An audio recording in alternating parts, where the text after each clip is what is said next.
tonight. Does he have a song moving on TikTok? Yeah. The meme from they're making fun of Andre from Victorious. Have you heard this? It's like the fine shit memes. Yeah.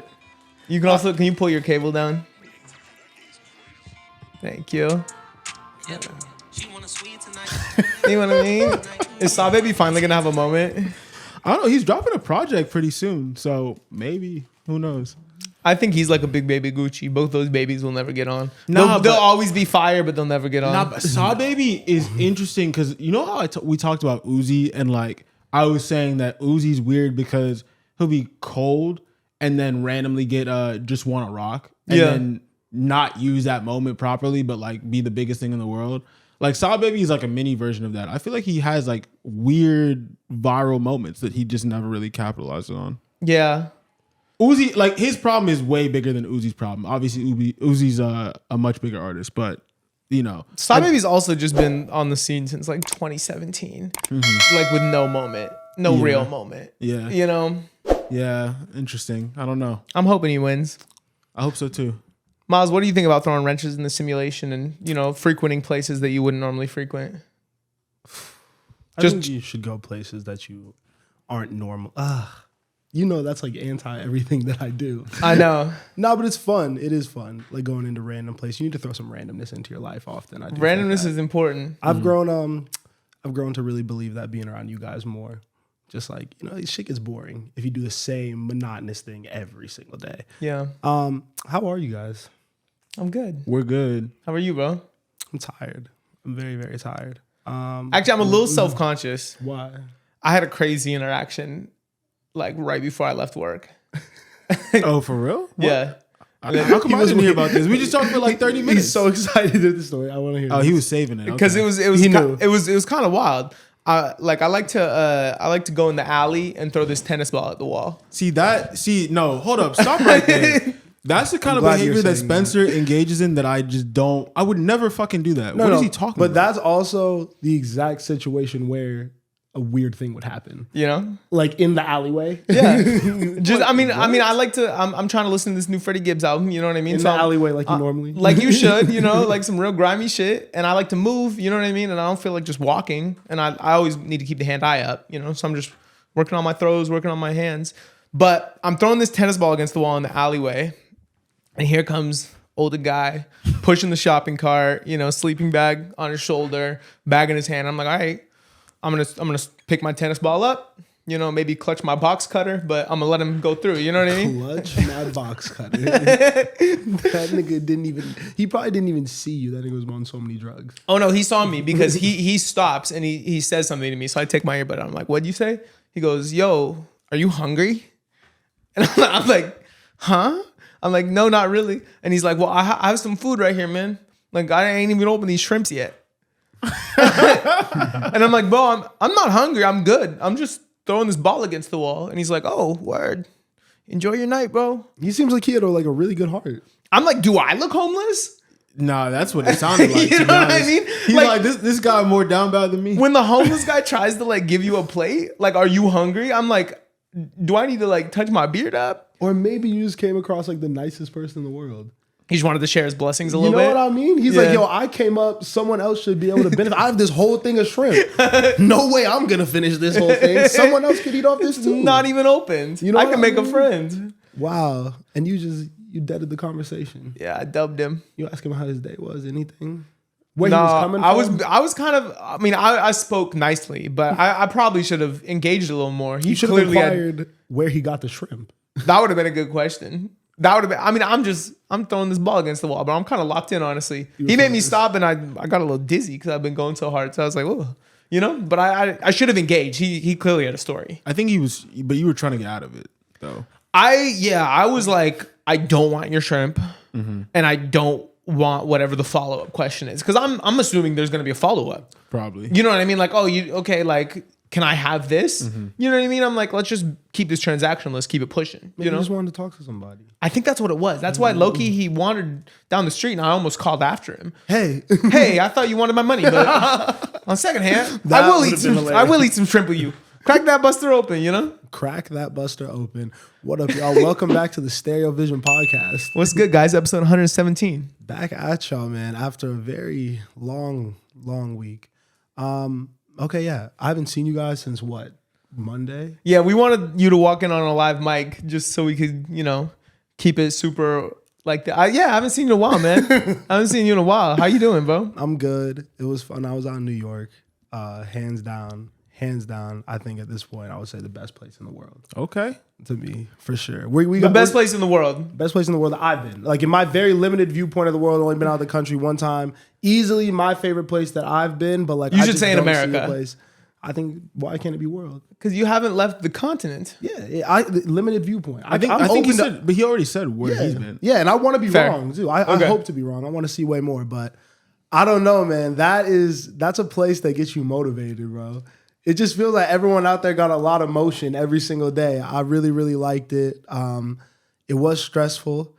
I did drink more than I should have probably. Throughout the week. You know what I mean? Like niggas out there just be going for drinks sometimes, after work and shit like that. And I guess people do that here. I just don't really engage. I think it's less common because everyone drives to work. Mm-hmm. Exactly. You know what I mean? Like walking around, it was pretty easy to just kind of like do whatever. I went to like random food spots when I was just walking. I was like, I am hungry. I haven't eaten today. Like I'll go in here.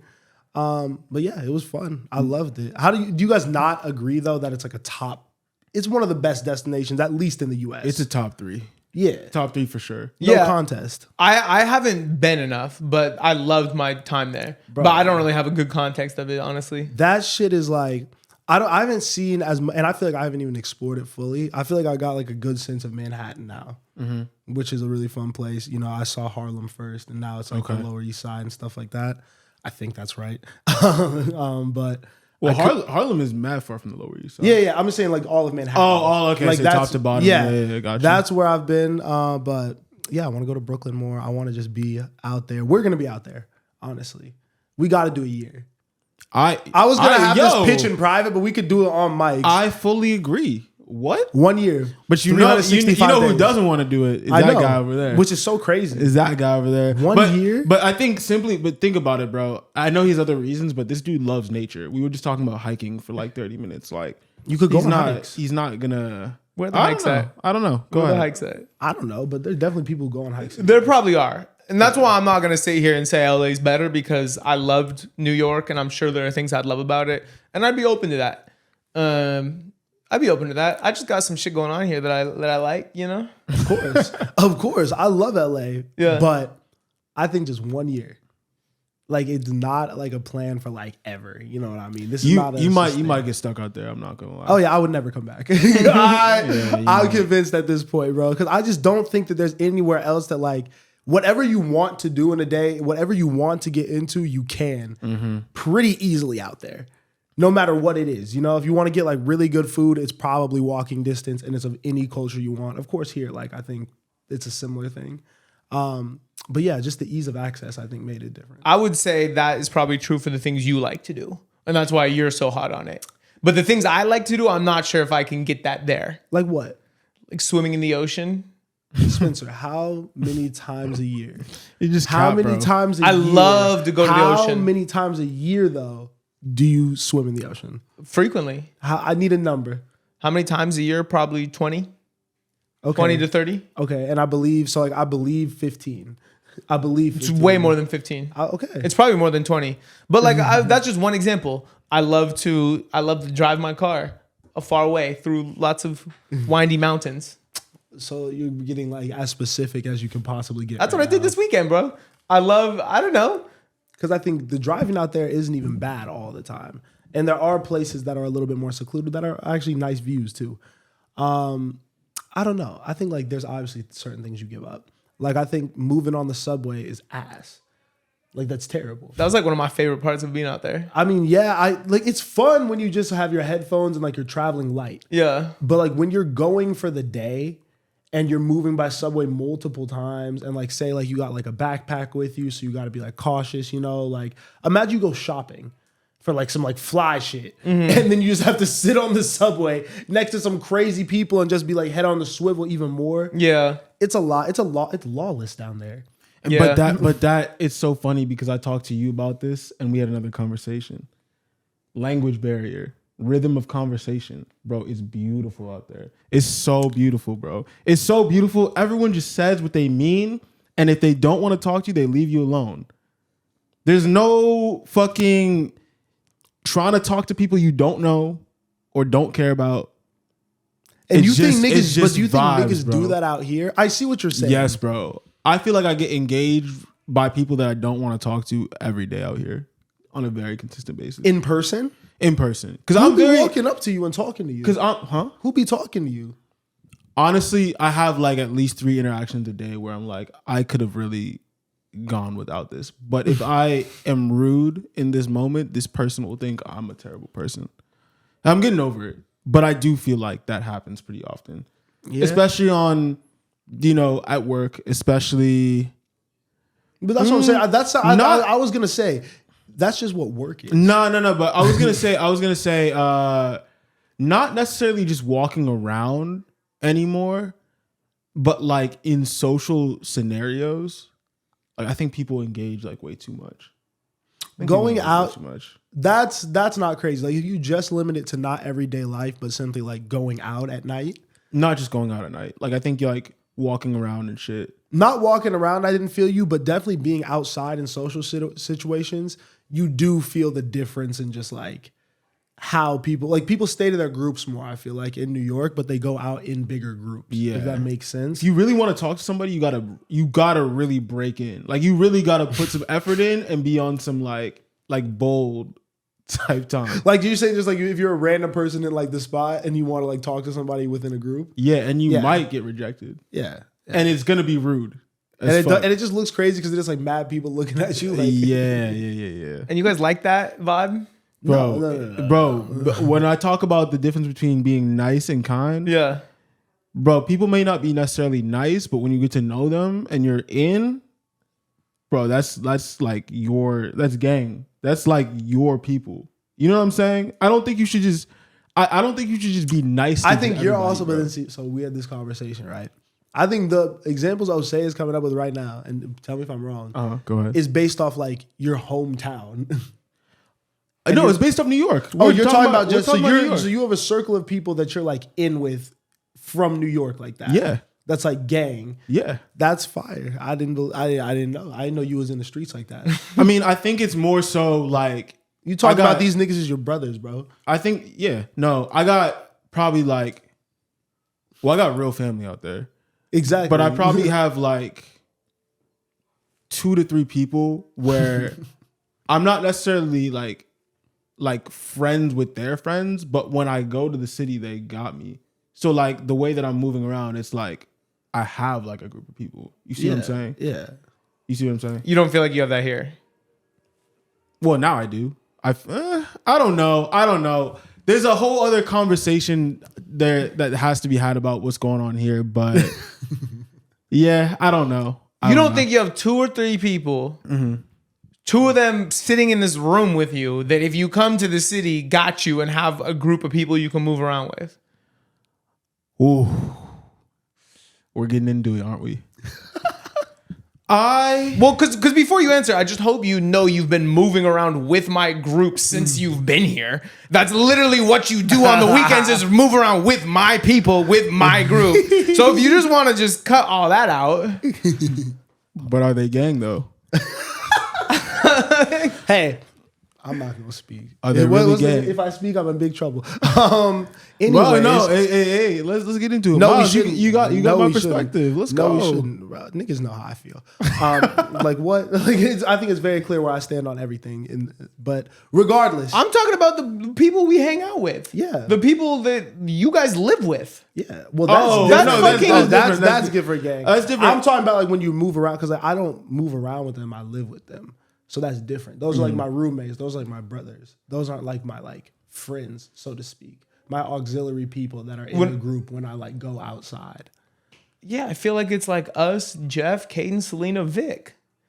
Like, Well, that's but that's what I'm saying. That's gang. Is That's that not a like- group No, that you but we're can talking, move around but with? we're, That's we're not who talking we're about going out what. with. Yeah, we're talking about like what you said earlier. Because I about do the think it is. extendeds. I think that everyone that we go out with is your friends. Yeah. Like High you introduced even me to all of them. High key. You know what I'm saying? Like Yeah. you brought us into that group. Okay. I'm not saying nothing about the group. That's where he's ISOing. I just explained the. No, I mean I agree with you though. Like, there's not a lot of people here where I'm like, that's gang. To be honest, like, but I don't think that's weird. I've been here for 2 years. Yeah, that's fair. Yeah. Like, bro, the people. I think people out here take the term gang too lightly. too Like people bro. like and like we're saying gang, but like friend. Like Yeah. but we've always had that debate. Also, has been saying Yeah. about just like how many people you genuinely call your friends. Why niggas is gonna watch this pod? I'm just outing But myself. that's the thing. They don't even watch the pod. Damn.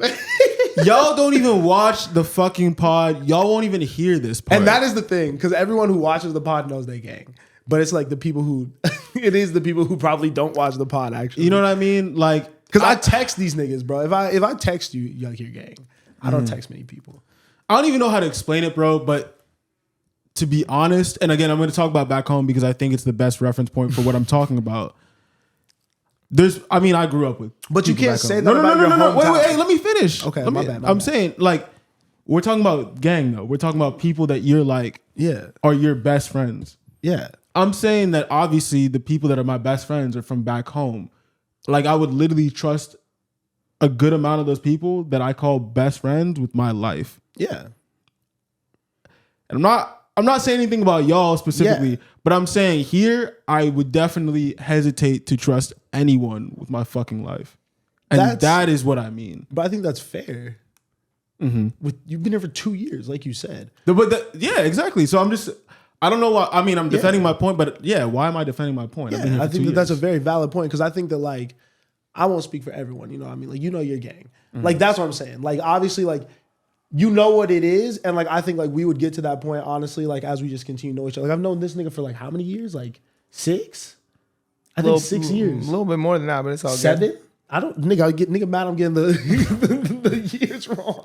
You missed our friend anniversary again this year. Ass nigga. Again this year. I don't know. Like we've known each other forever, and like I don't know, college shit is even different for me than hometown shit. You know what I mean? Like at this point, like all of them are like, those are like I didn't mean to say they're different. They're the same now. Like I have friends from college that I treat just like my friends from like home. You know, these niggas. I'm closer with y'all niggas than more of the people that I grew up with. I'm close with very few people that I like generally grew up with in Vegas. Just because like these niggas have been with me like when I've like was actually like a full grown adult. Right. You know what I mean? I think it's different when you like stay in like a similar area for college. Obviously, you know, like I wasn't staying in fucking Vegas for college. You know, that's just nasty.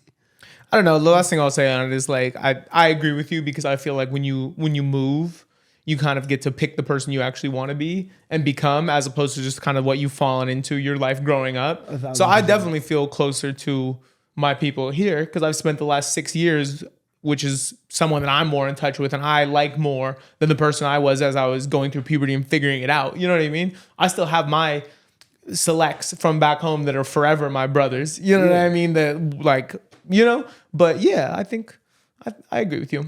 Hey, last thing I'll say. It's pretty funny, actually. You brought this up. Huh. Today I got added to a 22 people Friendsgiving group chat where I thought no one responded. But then you were like, nah, you just got added mad late, bro. Yeah. Those are real friends, bro? No. I'm an afterthought. Huh? I'm an afterthought. Oh, to you? I would trust these people with my life. No, bro. Do you That's crazy. That's insane. that you got the invite? No, it's insane to be on some like, you don't think these people are a gang? That's wild. I'm confused at what's wild. Like I think they probably saw it as like, oh, this guy's still kind of new and probably still like he's always around. So let me throw him a courtesy invite so he can become closer to all of us. We're saying the same thing. Yeah. And you think that's wild? I think it's wild to call those people like your best friends. I don't call those 22 people my best friends. What do you call them?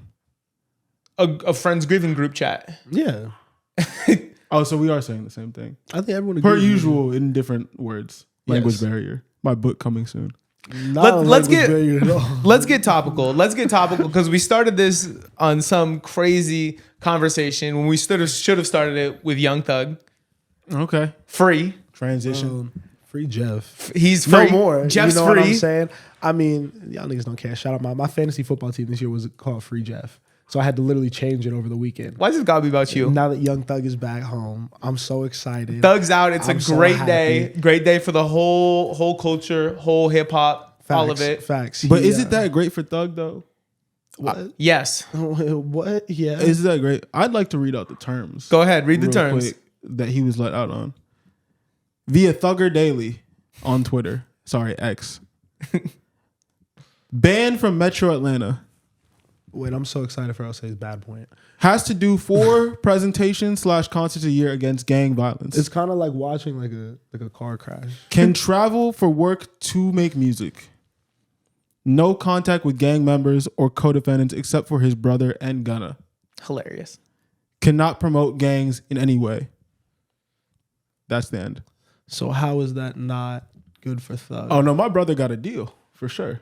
Amazing deal. 15 years probation off of what they were. You know, it was crazy. This seems like excellent. I don't think things could literally be better. I mean, he could be not guilty, which his lawyer did say. It's like this is not really a not guilty plea. He's still on 15 years probation and admitted to guilt on multiple counts. But you know, it is a win. Yeah, it is a win. You get your life back. There's no like. I don't think there's a single bad spin on the Thug news. You know, obviously the terms are very strict. Yeah. But I think that it's deservingly so for the crimes that he's been accused of. You know what I mean? Like, I don't know if any of it's true. I don't know any of the like actual like logistics of everything. But I think that him not being in jail and having to promote, I guess, like positivity and shit like that and just be anti-gang violence, I don't think that's going to affect his art necessarily. I think Young Thug is talented enough to get around that. And I think that he's probably happy to now be with his kids. And like, yeah, that's the big thing. Is it's like, is this probably like a trap, like a setup? Yeah, probably. But just like the whole justice system is, you know what I mean? Like that's no surprise. Like, are they probably trying to gonna catch him up and get him to do those 20 years? Probably. But how bad is life that you can go with your millions and millions of dollars and go duck off somewhere with your family, with your model singer girlfriend, and maybe just be a regular guy? You fuck where the art's going. He gets to be with his family with an abundance of wealth. He gets to live a better life than most people in the entire world. Yeah. You know what I mean? Just because he don't get the rap about gang violence or hang around a lot of the people that are his brothers that he probably used to hang around. Sorry, like that's sad, but shit, he got his life back. That's huge. He's got to become Rick Rubin, low key. Just stay in his home studio, invite people out there. Yeah, facilitate a vibe. High key, yeah. I think the art's gonna get maybe better. I think it's going to push him to different creative spaces. I think it's going to be different. Not like, you know what I mean? Better is like, I think Thug reached like very, very high peaks. Yeah. I don't know. I think that Thug is, I like that he didn't drop anything either. Like already. I do think that with something as serious as what he was going through, like I want him to kind of like duck off and like be a human for a little bit. Yeah, go live your life, you bro. know? Have you seen that First Day Out snippet that's going around? Yeah. They're saying is AI. Yeah. But like that guy, Young Maul was riding around to it. I was confused at that whole situation. I'm like, why is he riding around doing an AI song? Well, I mean, yeah, and how did he get the AI song? Like, niggas work fast. But I don't know. I talk about the creative so quickly because I do believe that that is also like, while not on the same level at all as like family and like internal peace or whatever, like he's a talented artist. Yeah, he's a different kind of person. And I think that he just wants to make art. Yeah. Like I think he's been wanting, and I think like he low-key, even if he's not speaking on gang violence, he could speak on maybe a little bit of what happened to him, like the wrongs that have been done to him a little bit, you know, just like clear the air a little bit. Like he probably has a lot of shit that he wants to get off his chest, but I don't know. Do you think we go like, what type of vibe do you think we would get musically from him? I don't know. I feel like he already gave us the vulnerable side with Punk. You know, I would assume it'd be a project similar to that. But I mean, he talked about, he tweeted like, Lil Baby, let's drop some music on these rats. Peter, you see that? So I mean, it sounds like he's trying to drop some hard shit. I don't know. Peter's hilarious. I don't know what Peter means. Do you know what Peter means or no? Pushing P. Maybe this is. Oh no, that's a fact. That's a fact. Maybe that's like there. I didn't catch that. And Peter's hilarious. I think the first thing he'll probably do is like serve up features to everyone that like held him down, right? Like get on their project and just do the features. I think you need to be super careful if you're his team Because obviously one of the restrictions was rapping about anything gang related. So you have to make sure that there's nothing on these tracks. You have to move super cautiously. You know what I mean? I mean, his lawyer probably is to clear the first few verses, you know?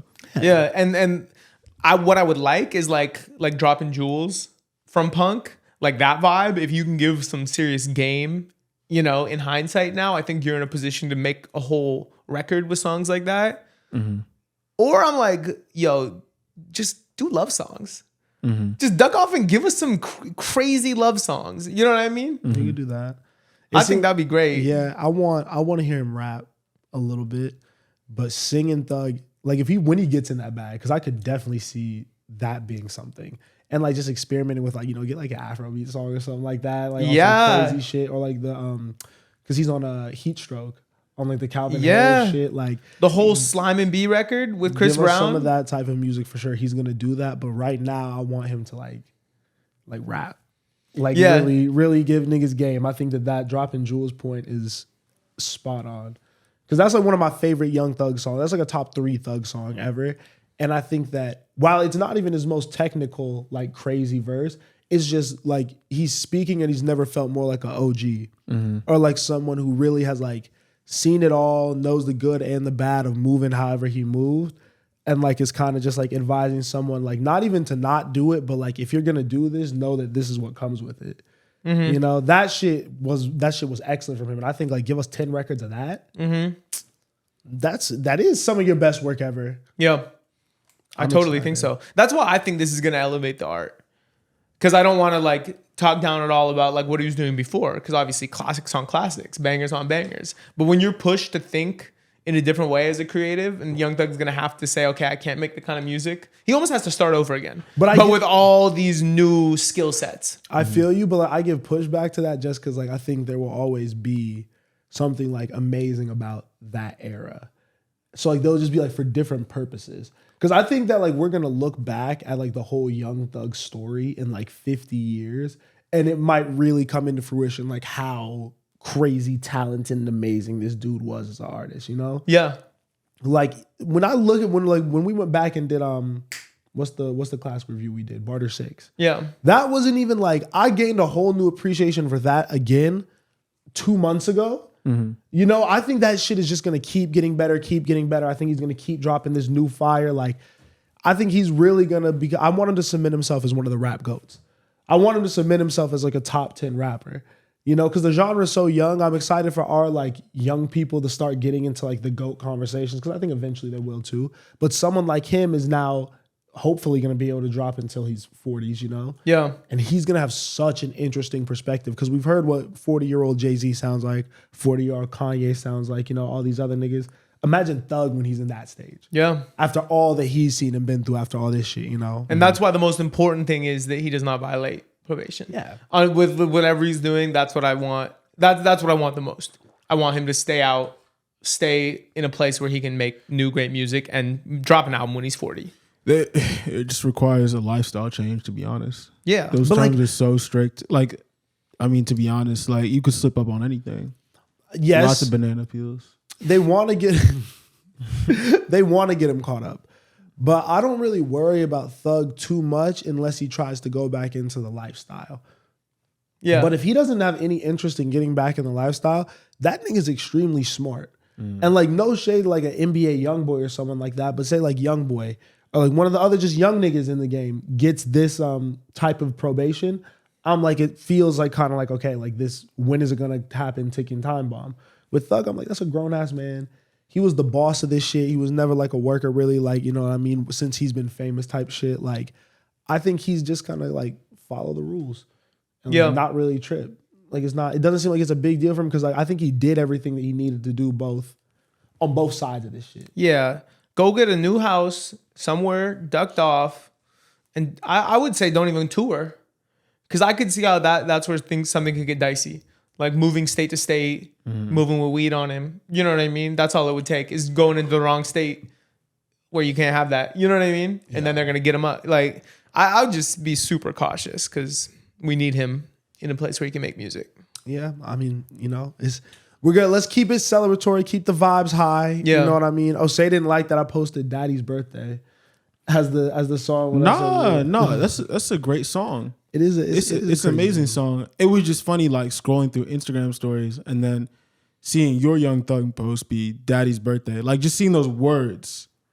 It's on funny. on some Thugs Free. I was like, It's like did you see Lil Baby's post about Thug?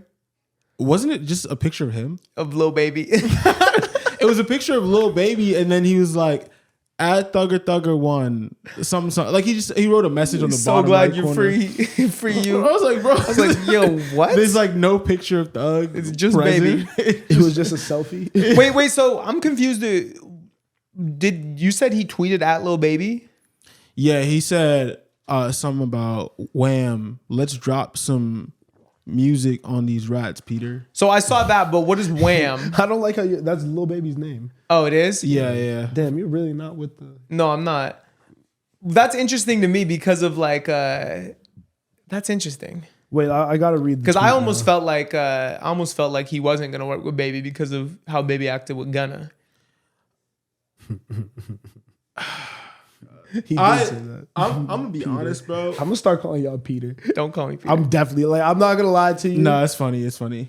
I'm definitely gonna bring What's up, that Peter? internally. You know, I do like that. I'm gonna do it. I do like that. I'm not even gonna lie, bro. Like I don't pretend to like know any of these people very well, but I will say that I think that everybody's principles are pretty much the same.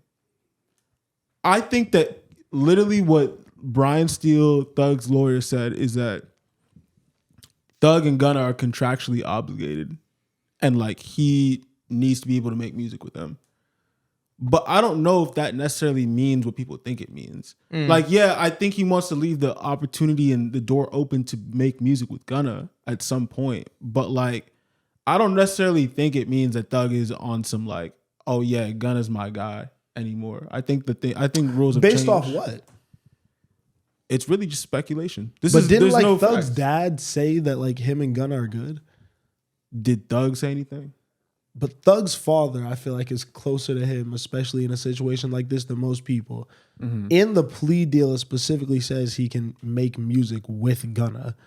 Yeah. Why would he want that? Like, that doesn't seem like something that, like, if he didn't want, he could take that out. No, all this is true. I think when I don't know about his dad, bro. I don't know why his dad was speaking for him and all that different type of stuff. I don't think that always seemed kind of strange to me. Why is that strange? Because the entire internet was screaming at this kid. Because like, say they are on good terms, then that means Thug's dad probably fucks with Gunna.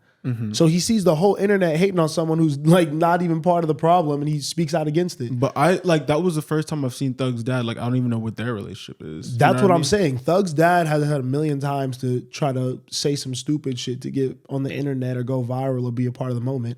And it seems like, I don't know, this just seems pretty genuine to me.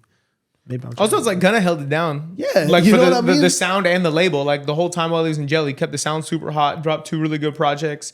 He kind of seems like, I don't know. I feel like Thug will embrace him. And plus, fuck like that, like legal fees and shit like that. You know what I mean? I don't think it's an actually crazy concept at all to think that Gunna got out and was able to like send money to like pay for a lot of shit from the music he was dropping. Yeah. I don't know. I don't want to like push the narrative until someone says something. Nah, I don't want to push a narrative. I'm just saying like You're a little he didn't tweet at Gunna, let's drop music. He tweeted at Lil Baby. because it was literally in the plea deal that went viral. What are you talking about? Everyone knew the terms. Everyone knew that it specifically said he could make music with Gunna from the plea deal going viral. And then he tweeted at Lil Baby, let's make music. Because why did he need to tweet Gunna? It was already showing that they're gonna make music together. It is interesting that he tweeted at Baby after Baby was the one that's been like holding the whole like fuck Gunna energy. You know what I mean? The strongest. I think that, and again, I'm really going off speculation and like the little knowledge I do have when it comes to like just how like That's what I feel like people in Atlanta move in general, but like I don't think it's on some like, oh yeah, like I'm excited to hop in the studio with Gunna again or co-sign him. And otherwise he would have done it by now. On your point, What? on the had plea 2 deal, days. I think the plea deal was the cosign that everyone needed one. Let me break something down for you. Oh god. Let me break something because you guys are not thinking, bro. I promise I am. What, bro? YSL, the label. Who's the biggest artist on that label besides Thug? Gunna. Honestly, at this point, Gunna might be bigger than Thug in terms of making money. Okay. In terms of driving Yes, I revenue. agree. Yes, I agree. So it's not necessarily to his benefit to talk down on him. It's not necessarily in his benefit to drop him from the label. It's not in his benefit to be on some like, I can never make music with this guy again. Gunna is about to be a fucking superstar. If he didn't like Gunna, he's made enough money and has had enough success and has benefited enough off Gunna to not have to be associated with him if their beef is as deep as him being a part of the reason why beef. Thug was in jail. It's not beef. It's principle. What principle? It's principle. There's a video of Gunna that, whether or not it is like snitching or not, there's a video of Gunna like admitting that YSL is a gang. And what if that's just like a bad? What if Young Thug and knew it looks like he's knew that had to happen? But that's what Thug did when he took his plea deal. He didn't. Those are the charges that he accepted not guilty of. Are you 100% sure? I guess it was the Are drug you 100% and the guns. sure that because he admitted to a lot of charges. I don't think he admitted to saying that YSL is a gang. But if he, like we've been saying, can't be around any of his people anymore, and the charge is you can't be around gang members, then is that not an open admission of what's happening from at least a legal standpoint? Wait, what do you mean? He's admitting then that these people are gang members if he can't hang out with them because they've been deemed gang members, right? He can't hang out with gang members. So if he's not hanging out with all the people he was with before, that's him admitting that they're gang members because those are the only people he can't hang out with. I don't really get your point. We'd need to. You make a good point. He just is pretending not to understand it. No. I'm not. I don't think you explained that well. There was no other way to explain that. The one rule in his plea deal is you cannot hang out with gang members. Yeah, I know. So if Young Thug stops hanging out with all of the people that were part of YSL, the label, is that not him admitting from at least a legal standpoint, the same way Gunna did, that those people are gang members? Oh, I see what you're saying. I don't have a real answer to that because I don't know legally if this is true, but I would assume that they already have enough evidence to say that YSL is a gang. You know, like I think Gunna and several people admitted that. So like, I don't think they need Thug to say it either. You know, like exactly. I don't think they so then, that. What's the difference between what happened? If they already knew that YSL was a gang, and all Gunna did was confirm it, and then Thug is also reconfirming it without saying anything, what the fuck is the difference? Well, when did it first? I don't know when. But what if Young Thug knew that was my whole thing based around this is I think that the Gunna snitching thing, I think Young Thug knew about it the whole time. To me, I think that niggas knew that Gunna had to get out to make money, and so they said go admit, and no one's gonna look at you crazy because you were never the like talking crazy about being affiliated in a gang type person anyways. You was the get money fly nigga. So if you get out of jail and you look like a snitch, you could still come up and be successful and you could be sending money to the gang and keeping the YSL label alive and successful. I think if that was a greater plan, then Thug could have easily co-signed him. I think he co-signed it by literally saying in the plea deal he can make music with Gunna. It was specified in the terms that went viral enough for us to put it down as a podcast topic. Paperwork isn't a co-sign. I mean, we can speculate on what people think and how people are going to act, but at the end of the day, it's speculation. I'm hopeful. I'm optimistic that Young Thug probably got a lot of great perspective from his time. I know jail can make people specifically very reflective. You know what I mean? And I kind of saw that when he tweeted at Drake and Future and was basically like, yo, like piece this up. Music is better when you guys are working together a couple weeks ago. I kind of am optimistic that Young Thug comes out kind of as a peacemaker because rap has been so turbulent for the last year, 2 years. I'm kind of hoping that he comes out and brings everyone back together again. And before I got in the back and forth with him, that's why I think he tweeted at Lil Baby. Because he knows that him and Gunna have beef. Right. And so now that he's out, he could remedy the issue. He can bring the two of them together. And I think he's seen a new perspective on like how great it is to be a rapper and to be making money and making music and making a lifestyle off this. And I think he might come out on some like, yo, fuck this bullshit. You're all coming on my album. You know what I mean? We're going to make incredible music. It might be overly optimistic. You know, I don't know a lot of people from Atlanta. You know what I mean? It might be too positive, but I really hope that's what we're getting in this era of Young Thug. People in Atlanta are positive. We can't give them that. I mean, I'm just saying. Osei said maybe we don't understand people from Atlanta. Maybe I don't. Osei doesn't think we understand anything. Yeah, Osei thinks we're pretty dumb. Osei thinks we understand the West Coast. Yeah. The LA suburbs. There's I'll only think y'all are right if something very specific happens. Okay. But if it doesn't happen, then I don't know. Well, supposedly after Thug tweeted that, we get the report that Future and Drake spoke on the phone, right? Elliot Wilson reports that they pieced it up on the phone, but then Ack comes out and says, no, the fuck they didn't. Yeah. What do you guys think of that whole situation? I believe academics. Yeah. Because I just think that Ack is probably closer to any Drake source than like Elliot Wilson. And then also to like, why would he come out and deny what Elliot Wilson said just to say it, you know? Ack likes to be on the side of like truth, quote unquote. Yeah. Especially when it comes to Drake, and he wouldn't just put some information out there that he didn't think was right. So, especially if somebody in Elliot Wilson's position said it. And I do think Drake is probably, I mean, those were some insane things said about him. You know what I mean? I don't see that being pieced up quite so easily. Yeah, I mean, that'd be really quick. We see how he feels about even DeMar DeRozan. That was corny. Who was not even involved, you That know, was like bad. yeah. I mean, he was kind of involved. I mean, all he did was got on stage. No, And in the video. You're right. The music video to me was pretty wild. I can see why somebody would be upset about that. I just felt like him going to the game and doing all that. What are you doing, bro? If y'all didn't see, Drake was commentating at the Raptors game and basically said that if they rose a DeMar DeRozan banner right in Toronto, he was going to personally tear it down himself. And then he called him a bum, right? Or a goofy. A goof. He called him a goof. And then fucking DeMar said like he's gonna have to climb a long way up. He's like, good luck to him. Yeah. Yeah. Because that is literally on some basketball shit. Like that's literally like the franchise. Like that's the guy. Him and like because he was there longer than even like Vince Carter, bro. Like that nigga brought y'all to the playoffs. Everything. I fuck with him. I mean, but they didn't really get it done until they moved him. Yeah, but like niggas, he made a Canadian. I'm just kidding. But yeah, on some like life shit, I feel like. Do you think they were really friends? DeMar and Drake? Yeah, or do you think they were like superficially friends? Superficial friends, LA friends. LA friends. Matter. You know, it don't matter. But in Canada, like, so it doesn't matter. No, I mean it really doesn't matter. I thought the whole situation was just funny because I was like, bro, Drake going at everybody but Kendrick. You know, why he hasn't popped up in LA? Yeah, in Compton. I mean, that would be so. What do you think will happen? That's What do you think will happen? The stuff he's talking, that's what he should be doing. I wonder what would happen.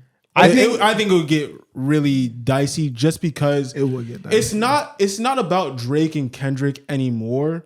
It's about the greater, like their greater parties. You know what I'm saying? Like they have a lot of people around them that I feel like are not afraid of smoke. You know what I'm saying? I was about to say that could literally be like, yeah, I'm not going to speak on that. Put that energy out there. He shouldn't come to LA. Yeah, like there's no point in like putting yourself in that position, to be honest.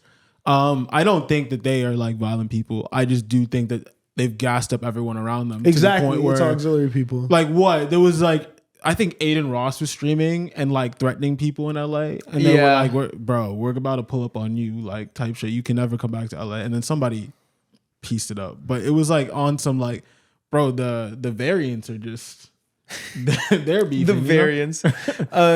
Tying it all back together, I do think Drake has an opportunity to finally make some positive ground in this whole scene again.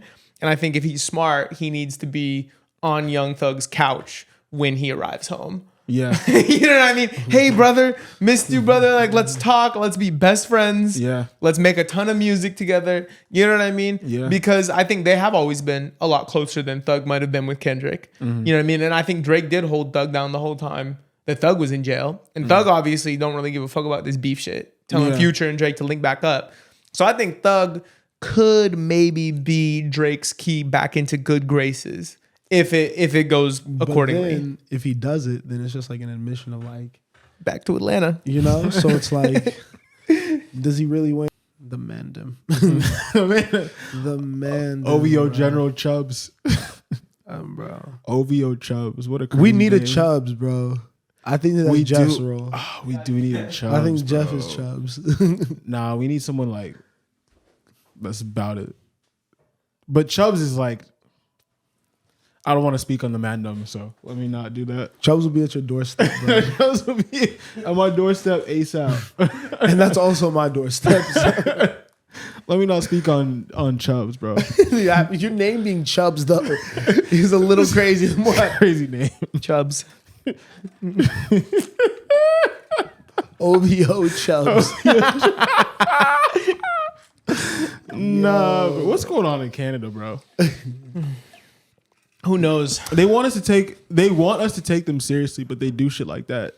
Chubbs, Canada's an unserious nation. Chubbs. Damn, see, the last time I spoke on someone, I got attacked, though. Oh, Well, with British, your British whoa, things. whoa. Love British people. nah, they niggas was fast, they bro. get serious over there across the pond No cap. with the knives. So Speaking on new music, Tyler dropped on Monday. We've had a week to live with the album. It just got announced as #1 on Billboard, right? I didn't see the official reportings, but yeah, I saw it was projected like 300K. Yeah. I mean, hey, I'll clap that up. Shout out Tyler. Good win. Good win. you clapping it up for Tyler? Pause. Bro. Why we doing that? That was a We're good trying one. to promote positivity. That was a good one. God. Miles would too. You have that nigga's face on a hoodie. Yeah. I didn't buy it. Anyways.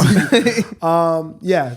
Chromakopia album, been out for a week. I'm a big fan of this body of work. I couldn't even begin to put it in like that full album rankings. Like, you know what I mean? Like it's still like so new for me. But it was a fun Tyler album. It was kind of what I expected. I wanted a little bit more stuff like Noid, but like overall, just like good music. Like, I think if you're a fan of Tyler, you're gonna love this. Yeah.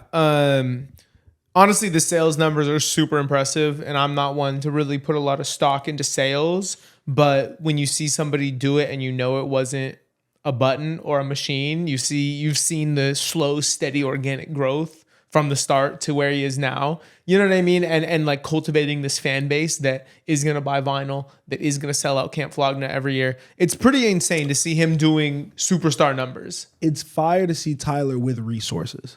Yeah. Because I think that he's a testament to you do right. You always put in the work no matter what resources are presented to you. You always give 110% effort, deliver on your promises, be professional, all the shit, right?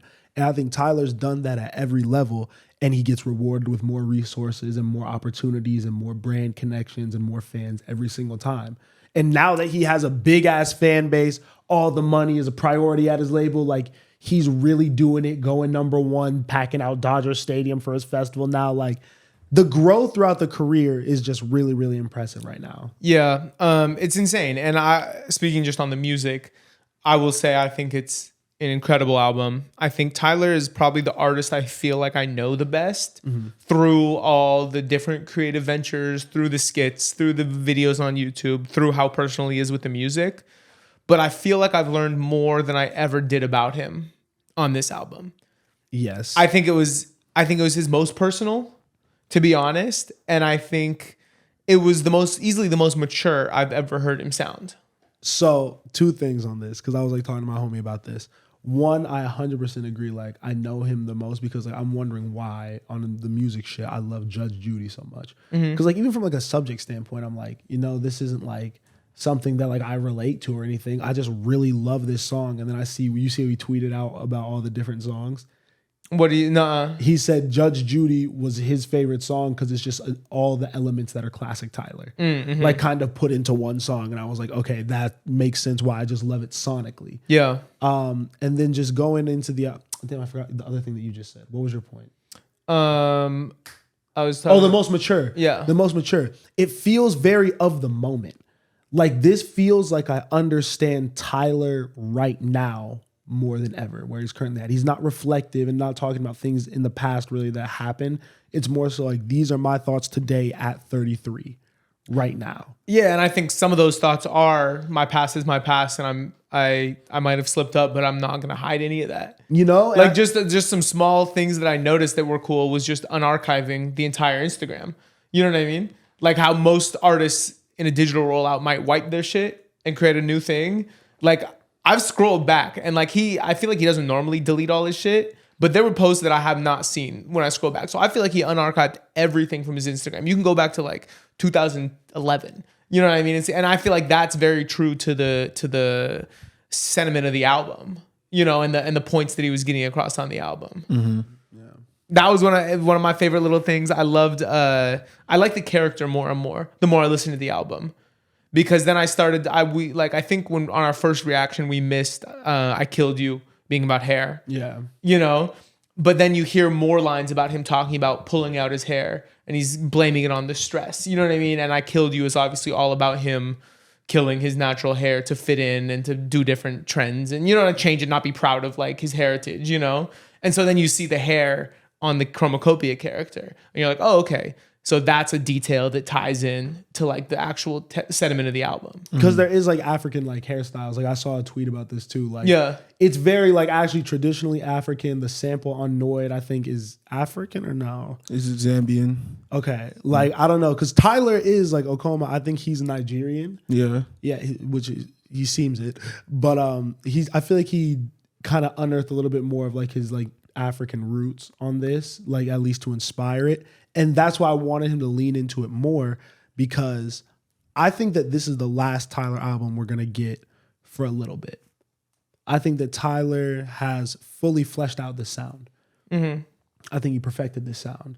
I think that honestly, like he perfected it with the era that Tyler's in right now. I think its peak was Igor.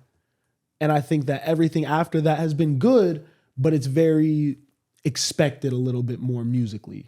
From me, at least, you know, I feel like I have a bit of an understanding now of where he's going. And I think that that's natural. It makes sense. I think he's super young. So I think now that he kind of broke the 2-year cycle, it seems like he's like getting out of this box that he had kind of put himself in from all those years. I think he might take like 4 or 5 years off and come back with some like mind-blowing shit. Yeah, it's on a whole different sound. He rapped about fuck tradition on this album, right? And historically, what is it? The 7th track of every album is the split track. 2 parts. He said, "Fuck tradition." Exactly. You know. Exactly. Yeah. How do you feel about the album? Because I feel like you've been quiet. Yeah, I've been hearing y'all salivating over it. You know, I don't know if I love it, to be honest. I really liked it first listen. That Monday morning, I think it was a really good vibe. It's weird because I like a lot of things about it. I like the messaging. Mm-hmm. I think it's his most mature storytelling. I think that the instrumentation and the chord progressions and all that are mind blowing. But I think it just like, it reads like a play to me. And I'm not listening to a play every day. You know, I'm not listening to that soundtrack. Darling I is a phenomenal song. Yeah. Yeah. I think Noid is a really good song, but it's not easy to listen to. And that's kind of how I feel about the rest of the project. Just not easy to listen to.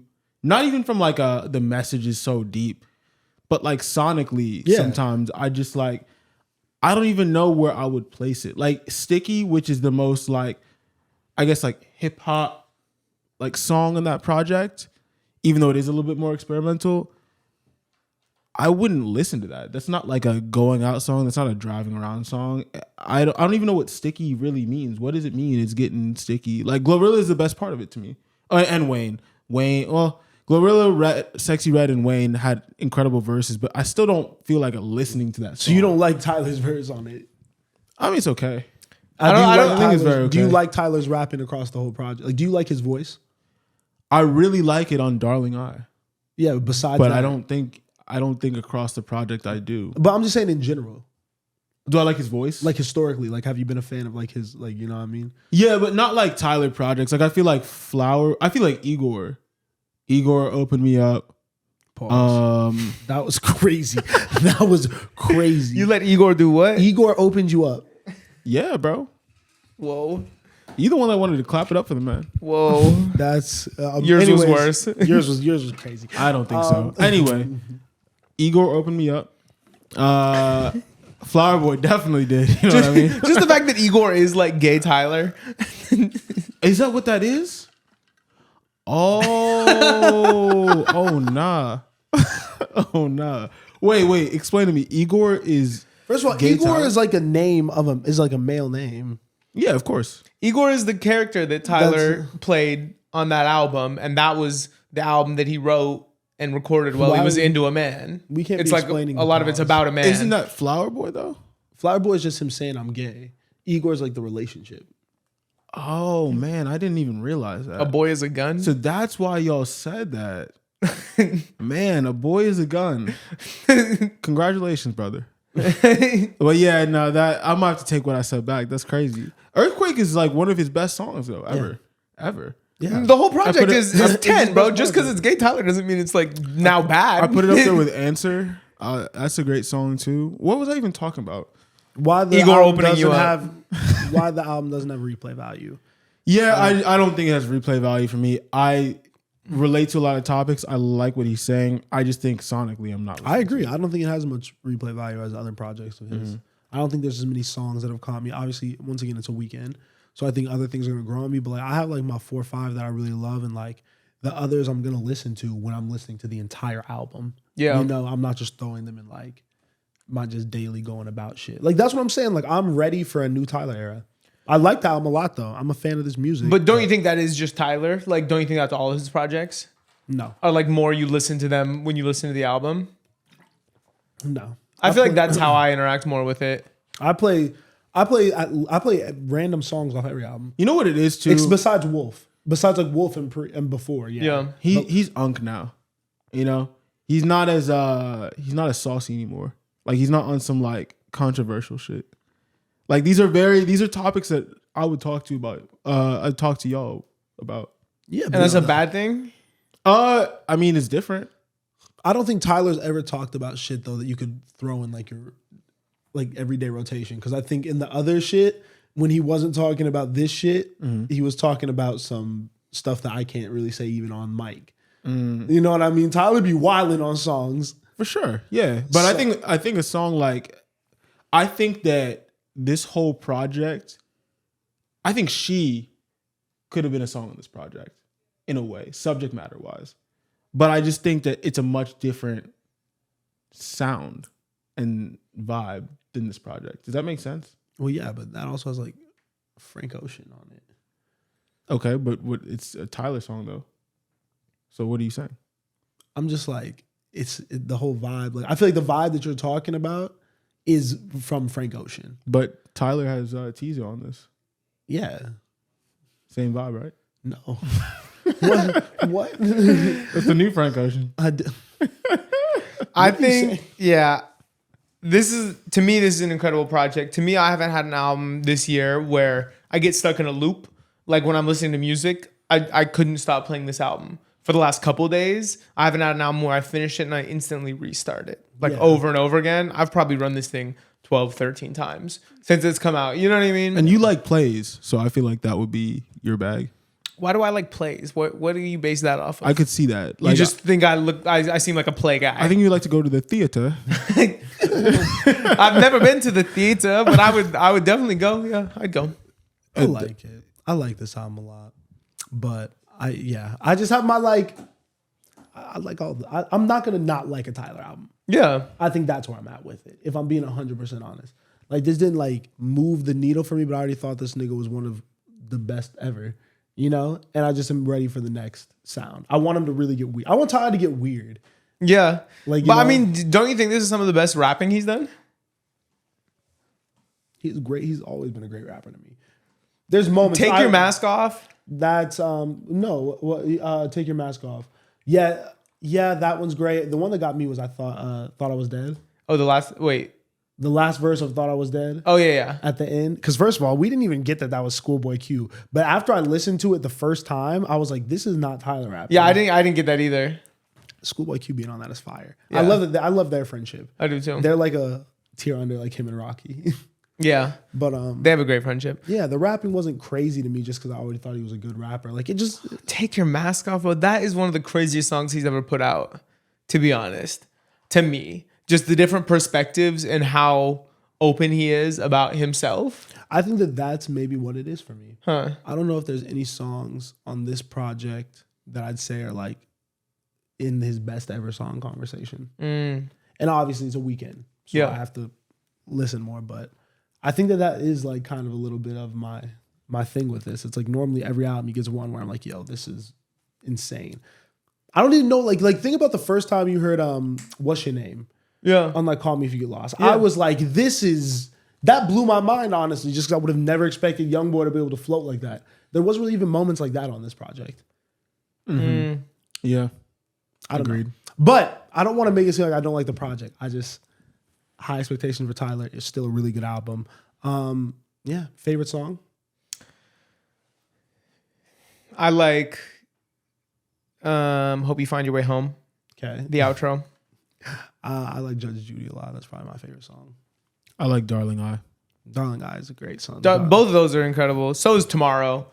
Tomorrow is fantastic. I think it's those three: Tomorrow, Judge Judy, and Darling I for me. Those three are pretty good. Yeah, shout out Tyler. Pretty good. Yeah, but you know what I mean. Fuck you, semantics. Hating. Anyways, I had an interesting conversation about this album that I wanted to get your take on. I was talking to my friend and we're just like, wow, these last four, I can see how anyone could argue these last four as 10s that he's dropped. Only other person that's really there, I think, is Kendrick, where it's like, depending on your taste, I'm not mad if you argue any of the last four albums that Kendrick Lamar dropped as 10s, you know? So my question to you guys is, talking about Tyler, the Creator, and Kendrick Lamar, who has the better last four albums? So you're going what? Flower Boy, Flower Boy, Igor, Call Me, and Chromakopia versus Good Kid, To Pimp a Butterfly, Damn, and Mr. Morale. Like the answer is probably Kendrick. Just because, like, To Pimp a Butterfly and Good Kid, Mad City, like, hold a lot of weight. Yeah. Like, they hold a lot of weight. But so does Igor. Yeah, but, like, Igor is maybe Good Kid, Mad City level. In terms of just, like, the way that not quality. Not speaking on quality, because, honestly, from a sonic perspective, I like Tyler's music more. But I'm taking my personal bias out of it. Like, this is undisputed. You're not going... Those two are classics. Tyler has maybe one, and it's going to get disputed. But, I mean, like, now you're talking about, like, hip-hop. And that's not what I'm asking. What do you mean? It's who had a better 4-album run. And 2 of those albums are part of Kendrick's 4. So that has to be talked about, that 2 of those... I know, but you're talking about what is, like, perceived, like, in hip-hop culture and hip-hop community. I think if you break out of hip-hop, nobody's going to tell you that Igor is not a classic. Okay. Fine. You know what I mean? You could say, I don't think that's true. I think if you talk to a rock fan, yeah, a random fan of rock music who has listened to music in the last couple of years, they're going to know To Pimp a Butterfly and Good Kid, Mad City. The likelihood of them listening to those projects and having a positive opinion on those is greater than them having even listened to Igor. I disagree. You really think that? I don't know, but maybe I'm misspeaking. I'm talking about music fans, not like just a rock fan or just a jazz fan, just like people that like all music. Like, I'm sure you guys have those people in your life that like enjoy all kinds of music, just great quality. Yeah. I think everyone in that community understands that Igor is one of the best albums of the last 10 years across any genre. Do you hear that talked about? Never. You know what I mean? But I hear Good Kid, Mad City and To Pimp a Butterfly all the time. I agree with you. I just don't think that that's a common belief. I think within our inner circle of LA Tyler fans, yeah, we're all going to have that opinion. And if you've heard that album and sat with that album as much as we have, you will 100% walk away with the opinion. I don't think there's any way you could have anything different. But I just think that it has not had the impact across everyone, music fans, non-music fans, the world, that Kendrick's 2 albums have had. And that's not even including Damn, which also did fucking stupid numbers. So you're taking Kendrick's 4-album run? Yeah, I'm taking the Kendrick 4-album Yeah, run. definitely, bro. I mean, I think, honestly, what I have learned moving here is that, I mean, Tyler is extremely respected out here. Yeah. I'm not saying he's not anywhere else. I'm just saying, I think after Flower Boy, people were like, all right, we fuck with dude, but like, respectfully. Low-key, they feel like Khaled. They're like, bro, we get it, but like, this is mysterious ass music. You know what I mean? So to even hear you say that, I'm like, wow, maybe I gotta re-listen because like that's not how I'm feeling at all. Well, I think anyone that talks about mysterious music is probably talking about it through a hip hop lens. They're probably a hip hop fan because that shit don't sound mysterious to anyone that listens to other genres. Yeah, because I would also say that like Tyler gets respect everywhere because I think niggas swag, even how they dress, is a lot like Tyler. Oh no, You know what I mean? I'm talking about the music though. I'm talking about like I think that when I was in high school, like and Tyler first came out, like all that shit was mad cool. And I'm not saying Flower Boy and Igor and like what's it called? Call Me If You Get Lost. I'm not saying, I guess I misspoke. I'm not saying that he's not respected and the music's not respected, but I'm saying it's not. In the circles that I run in, it's not bumped. You feel me? Like it's not like everyday listening. And that's why I'm like, to compare him to Kendrick or even to hear himself compare himself to Kendrick on the project was a little surprising. Although I thought about it, I was like, who else on the West Coast, you know? But like, and Tyler does numbers. I don't know. He has numbers to back it up. Like you said, Earthquake. No. Like it's all valid. It's just I'm learning. But do you think? I think niggas was playing Earthquake. You saying niggas wasn't playing Earthquake? No, yes, people were. Niggas is playing See You Again. Nah. Bro, you saying... Oh, wait, Flower. Sorry, yes. Yeah. I thought you might... I was thinking about a song off of Call Me. Yeah. I think that those are the two that I think made people like everywhere, regardless of region, kind of be like, this nigga's fire. Those two, he got both of them off. And I think from there, all of like, you know, you said like when we were in high school, Tyler was fire. All of them niggas grew up. All the people who are still big Odd Future fans back then are probably still Tyler fans now because his music has evolved with people. So like as you get older, you can still fuck with it. Yeah. I just think that the fans here are rabid. Like, yeah, it's more in LA because the niggas from LA. But I feel like there is Tyler representation everywhere. And I think people need to put respect on his name. I just don't think it's as big as Kendrick or necessarily even, I don't know if it's approaching the same realm now. Like Tyler's just now starting to get into that stratosphere that Kendrick has lived in for a while now. Yeah. I mean, and I think if you look at it through a different lens, you could make the other argument. If you look at it through like an indie rock lens and people that listen to indie music, Tyler is far more influential. Like Kendrick is, you know what I mean? Like I think you guys are looking at it more through a hip hop lens. I'm looking at overall music. Through an indie lens, Tyler changed the sound. I don't listen to indie rock, so that's what I'm saying. But it's not. And probably your friends that think it's mysterious probably don't either, you know? So, but niggas, I think that I think per usual I offer a slightly different opinion for this pod. I'm just letting you know what the rest of the world is thinking, bro. You can have it through your indie lens, but I'm just saying, like, bro, to put him next to Kendrick is a huge step, especially when we're talking about hip hop. Yeah, bro. But I'm not talking about hip hop, so that's where. But bro, indie rock people, fans of this music that aren't hip hop fans, are more familiar with Kendrick than they are with Tyler. Indie fans? Yes. No, indie fans listen to more Tyler than Kendrick. I think they'll. I promise. Really I promise. So. I really don't think so. Bro. I promise. If you go to your random indie friends, they listen to more Tyler than Kendrick.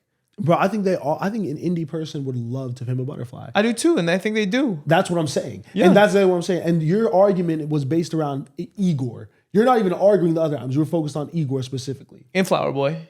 Igor and Flower Boy, them niggas is listening to Good Kid, Mad City, and what's it called? To Pimp a Butterfly? Yeah. Yeah. Probably. The indie fan has listened to both of those projects and will acknowledge that Kendrick. Yeah. If you just go band for band with them two. What? Flower Boy and Igor versus To Pimp a Butterfly and Good Kid, Mad City? You know?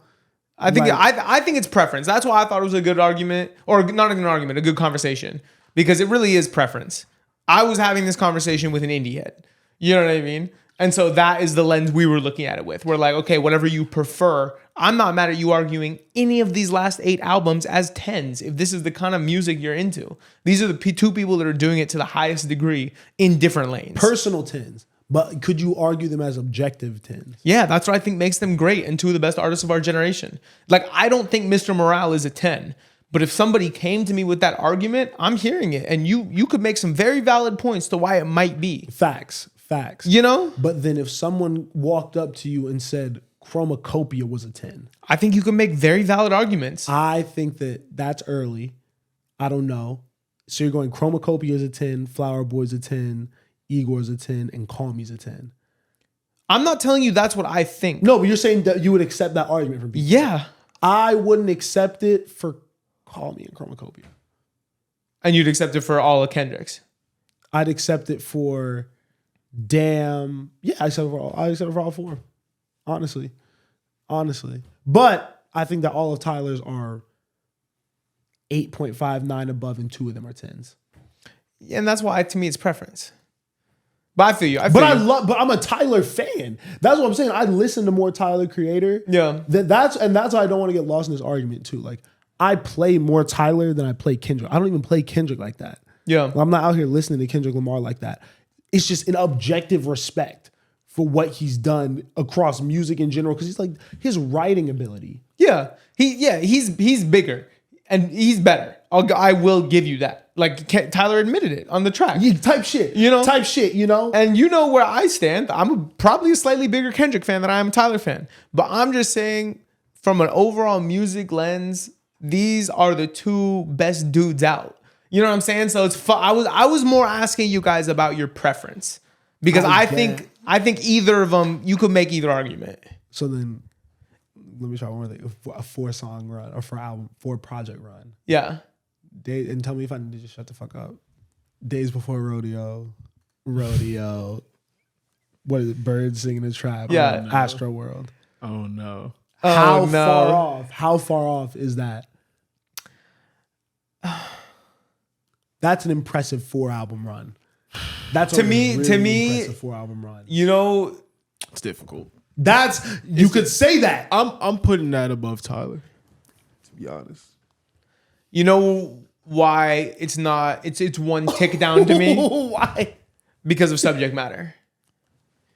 No. Hey, he has a point there, because Travis is just not lyrical enough to compete with Tyler in that sphere. Okay. And not even it's also just like matter, Tyler's too hyper specific. What you mean? Ooh. I think that anyone in the world could relate to the emotions that Travis Scott talks about across his music. No matter how, like, you know what I mean? Whatever he's talking about. Tyler really keeps it personal, especially on the 4 albums that we're talking about right now. And it's very much his experiences and things that he goes through and that he sees. You know what I mean? Yeah.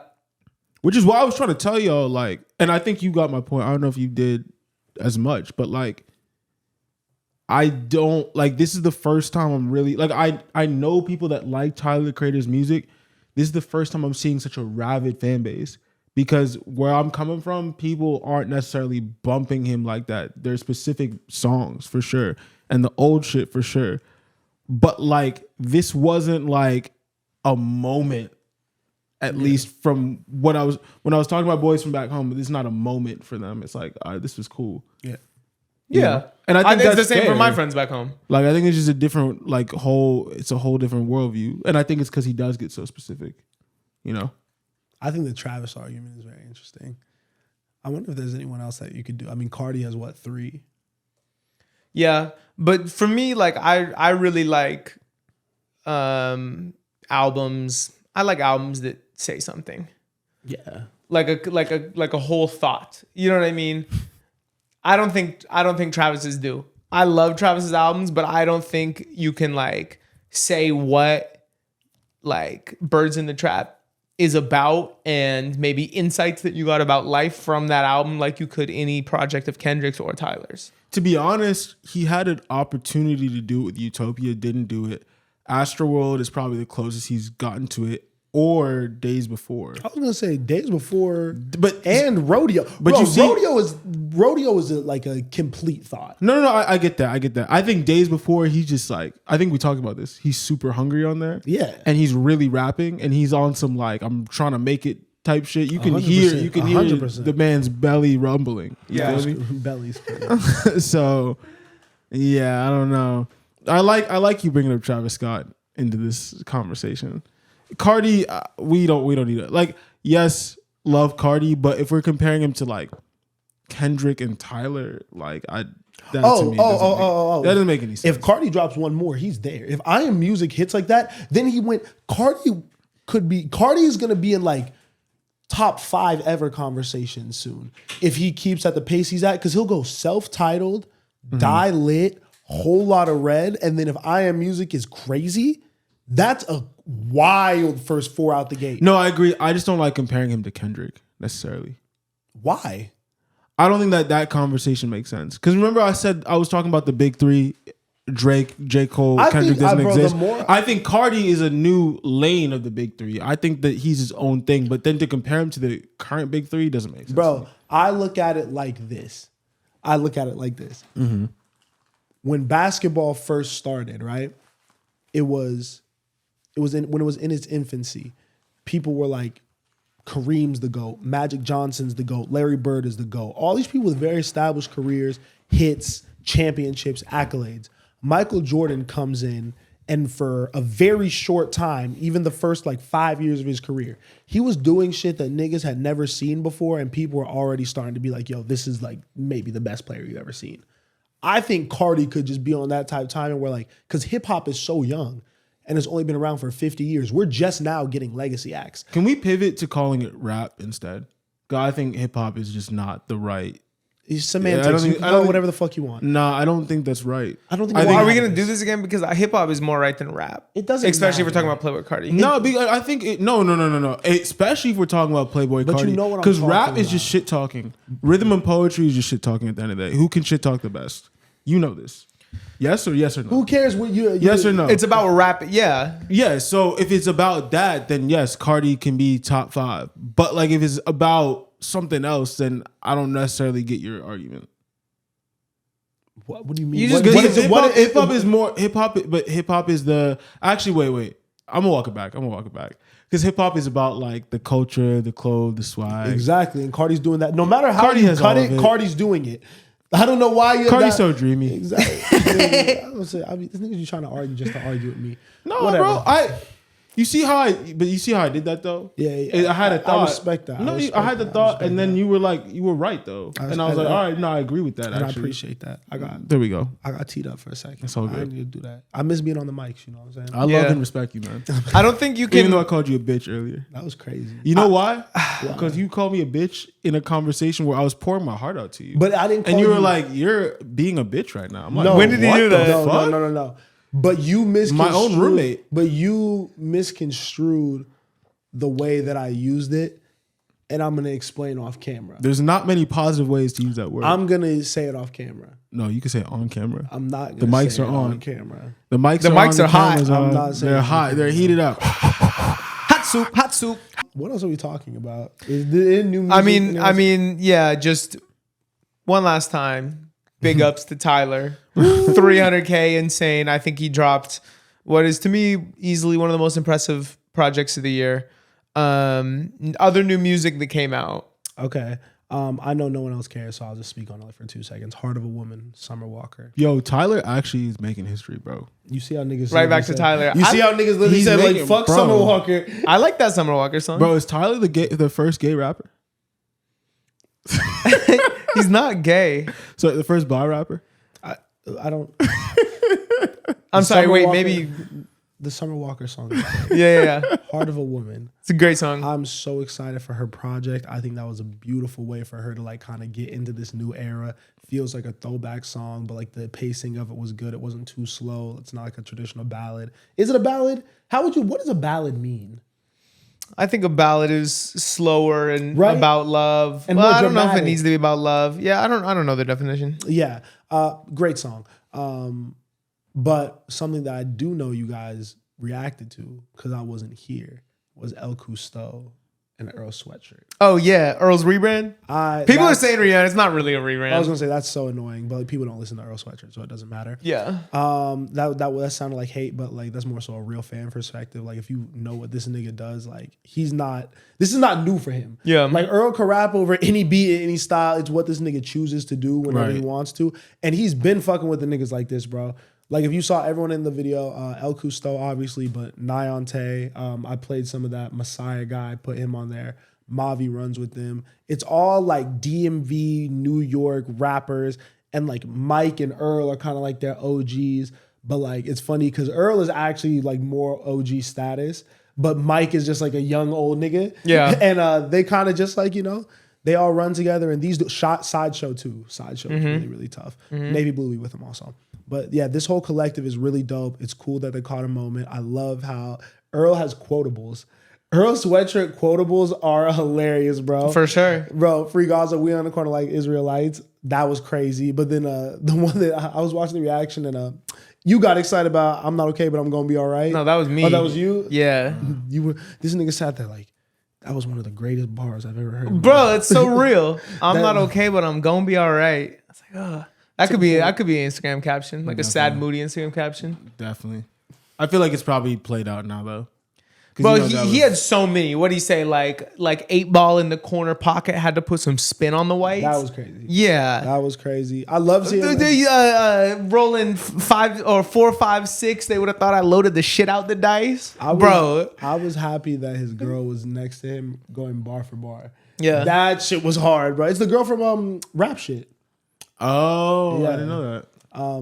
Earl's like happy and like in love and shit. He be posting about this shit. I feel like Earl is just in like a much better place. This nigga cut his locks.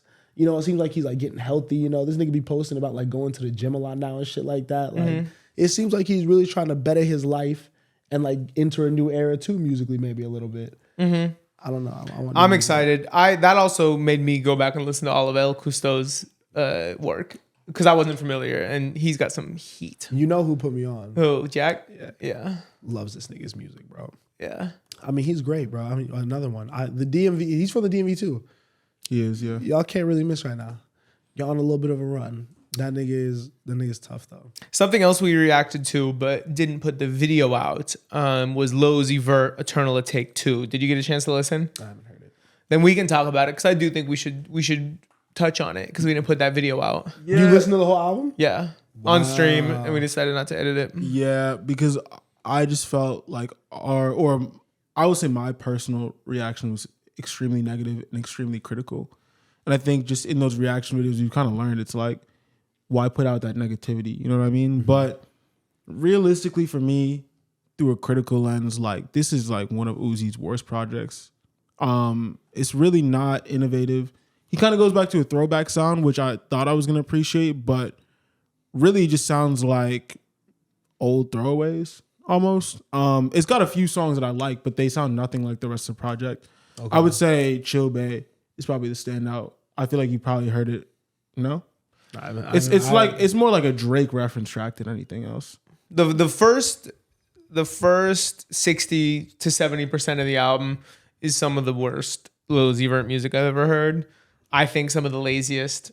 Kind of like what he's been doing lately. I think like on Pink Tape. Without not the experimental stuff, but when he was doing the rap stuff, but just didn't feel finished, didn't feel flushed out. The last half or the last 40%, whatever you want to call it, pretty solid. That's where I got a throwback sound. That's when he started being melodic, singing more. The song still didn't feel finished. But yeah, Chill Bay and that little 3-song run right there, Mr. Chow, I think was one of them. Those were good. I think I heard Conceited too this morning, and I like that song. Okay. For what it was. Yeah. But not what I expect. Uzi should really be an S-tier level artist at this point, and he's just nowhere near. Yeah, it's tough because it was him and Carti. Yeah. I think that really started this wave and that we're on par in 2016 when they both had their first shit out, and then the trajectory changed a lot. He did tell us that Carti was the one though. Uzi did? He said something like, this guy's going to be a superstar. He's the one. And he was right. But you could have been the 2. Yeah. At what cost, man? It is sad. I expected Uzi to keep innovating.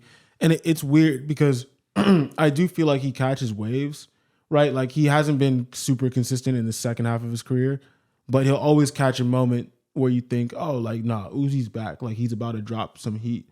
And then it never really happens. I thought Pink Tape was going to sound like Just Wanna Rock, because that was when the Jersey Club sound was at its height, and he could have really just championed it and just taken it to another level, and then obviously moved on after that. Chose not to. And yeah, I think this project just sounded kind of lazy to me. I feel like Spencer put it in the right words. I don't know. I mean, I'll get back to y'all in a week, maybe. Yeah.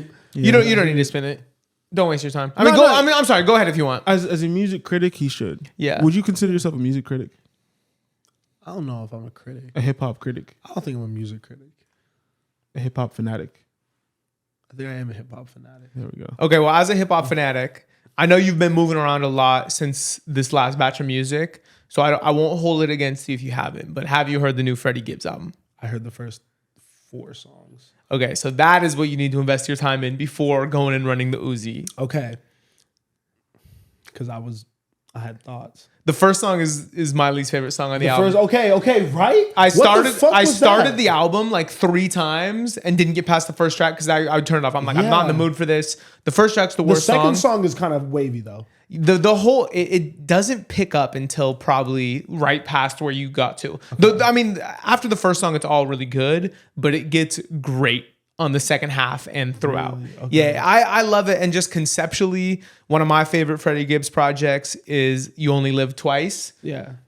Which is this whole album where he is like portrayed as Jesus on the cover and he has this Jesus voice throughout the kind of like a through line narrating the album. This is obviously You Only Die Once. So as a counterpart, he has the devil voice. You know what I mean? That kind of weaves throughout the whole album, kind of talking to Freddie and like giving him advice from that perspective, which I think is a really cool series. He kind of always has these little series running throughout his discographies. Did the Halloween thing. And it came out on Halloween.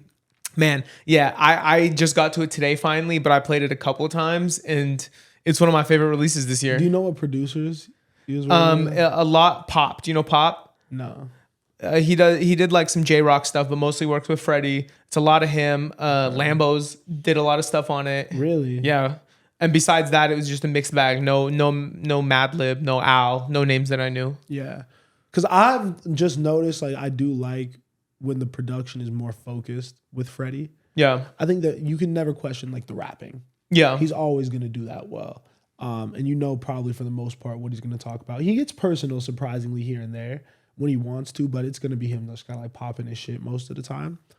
The first 4 tracks, I was just nervous because it felt stale, you know? Like, I do think that, like, you get with these people and, like, you listen to their music for so long and you're such a big fan of theirs that, like, it's hard to, like, get excited for, like, release, like, 7 or 8 after you've been a really big fan. Yeah. But, I don't know. I'm excited to go back and like actually give it a proper listen in the time of day though. Now that I know someone else who like actually is into it, it likes it a lot. When you're in the right mood, go back and run it. Because I've been fucking with Boldy and shit recently more. Yeah. Like, you know what I mean? Like, I've been in that rap bag now, so I want something that fulfills that need. But yeah. Some of these beats are so like classic Freddie. Okay. Like it sounds like a 2015, 2016, that era Freddie Gibbs project to me. It feels more like a mixtape. I didn't really like Sold So Separately. When I went back to it, it didn't really hold up well for me. Okay. It feels more like pre-bandana. Okay. Post Pinata, pre-bandana. That era is where I would slot this in. You know, I'm happy that we got to talk about Earl Sweatshirt, Tyler Creator, Freddie Gibbs in front of Osei. For like we got pretty deep into this and you didn't complain. Y'all missed West Side Gun though. I know. Yeah, he dropped 2 projects, an EP and an album. He dropped the Pray For Me or something. What was it called? With the wrestler on the front. Yeah, I didn't hear. I have to listen to music, guys. I'm not my best self this week. It's all good, man. We'll catch up. Did you listen to West Side Gun? Of course not. But you just knew it came out. Of course. Did you hear the Weeknd and Anitta song? Yeah. You like it?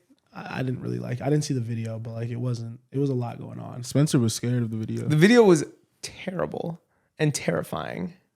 Did you like the songs? What did you I like the songs. I like the song a lot. I only heard it once and I wasn't like blown away by it. But like, could you see how I feel like you need to have the full experience. Oh no, you don't. The video sucks, bro. You were much better just hearing the song. Really? You know what I learned? Or I guess was confirmed because I feel like something else had told me this. But Spencer is afraid of women's anatomy. That's what I learned via that video. What was in this video? Oh, you want to watch it? We should watch it after this. We'll watch it after this. I'm not afraid of women's anatomy. Don't say that. I'm like, I'm not gonna dig myself into a hole. We'll leave it at that. The video. I don't know why I feel like I need to defend myself in thinking this video is weird and bad. It is, and I'll stand on that, and there'll be nothing else said about it. You know what? I'll defend you. Weeknd, I said it once, I'll say it again. There's no through line to the songs that you dropped or the music videos. You're really good at world building. You're not building a good world here. I'm not excited for the project. And your album cover is still very freaky, and I don't like it. Okay. Kind of ties into what I want to talk about a little bit. With all the people that we've kind of mentioned, The Weeknd included, Tyler with his new album, Freddie with like doing the whole like Jesus Devil thing. Like, do you think that like, I know these are all like personas or like masks that people wear when they get into their creative spaces. And then I was moving around and like, you know what I mean? Like obviously like, you know, we're very young, so we haven't been in corporate environments too much, you know what I mean? Especially not as like an intern, as an actual person with like expectations and things like that. And I'm like, damn, like, do we have to put on like a persona at work? You know what I mean? Like, is that how successful people like get through shit? You know, is this like something that you guys ever think about? Or are you just like, I can be myself 100% of the time. I don't have to ever like dress anything up. Nah, I gotta put on a persona, but it's more on some like, I'm just not comfortable at work, bro. Like, I'm just not comfortable. Like, I have to like be super serious, you know? Right. So I thought like that always. And I'm like, I'm going to always strive to just be myself, even if it makes other people uncomfortable. But then talking to like artists and creative people and like realizing that, oh, like to be Future, you have to be Future every time you walk outside to fully embody that and keep your niggas say aura, like, you know what I mean, like as like jokes, but like, you know, to have that mystique, to be held in a certain regard like Future, he does have to be presented to the outside world a certain way. And then when he's at the crib, he could be like a nerdy ass, like funny ass, goofy guy, you know what I mean? But to obtain the level of success that he's had, to be a great artist, like he has to really dive into this character. And I feel like a lot of artists do to the public, you know? So I'm like, damn, like do bosses of companies and CEOs kind of like have to dress themselves up when they present themselves to all of us and be like, this like, I have all the answers type, like, you know, like very overly confident, you know, but in reality, that just may not be the real them. I think most people will have to do that everywhere. Well, yes, I agree with what you're saying though. So do we have to lean into that? Because I feel like that's something that I haven't ever like thought about, but I feel like I might need to start doing. Some people will not have to play the game. You know, like I think like Tyler is an example of like, yeah, the dude puts on a persona, but I feel like he got on being pretty much himself, or at least being expressive of the way he was feeling. So I don't think he necessarily has to put on a persona every time he goes out. I think he talks about that annoyed a little bit. And now I disagree. I think he has to put on a persona every time he tries to make an album. I think that's why each album has a different persona. That's why the Chromakopia guy, like every album even has like a look for the character. But I thought you meant more on some like, he's like going out to get food. No. There's pieces to it everywhere, yes. It's more so that like when Tyler's in the Chromakopia era and is outside, he has to be dressed a certain way. Yeah, but he put that on himself. Exactly, yes. I think art is different than like business. You know what I mean? Where I do think it's helpful. You need to market art. You need to sell art. You know, you need to, and I think it is slightly different than business. I could see how somebody could be successful using this strategy in business, but the difference with art is, you know, it's art. You know what I mean? Nobody actually believes. Maybe they do, but at the end of the day, you could say, yo, that's my art. This is my creative expression. I think it might be too much for any one individual to put on a persona every day of their working life that's not a piece of art.